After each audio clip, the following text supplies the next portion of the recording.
তবু এই দেয়ালের শরীরে যত ছেঁড়া রং ধুয়ে যাওয়া মানুষ, পেশাদার প্রতিহিংসা তোমার চেতনার যত উদ্ভাসিত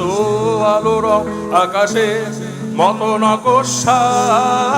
নীল নীলে ডুবে থাকা তোমার প্রিয় কোনো মুখ তার চোখের কাছাকাছি এসে কেন পথ ভেঙে দুটো মানচিত্র একে দুটো দেশের মাঝে মিশে আছে ও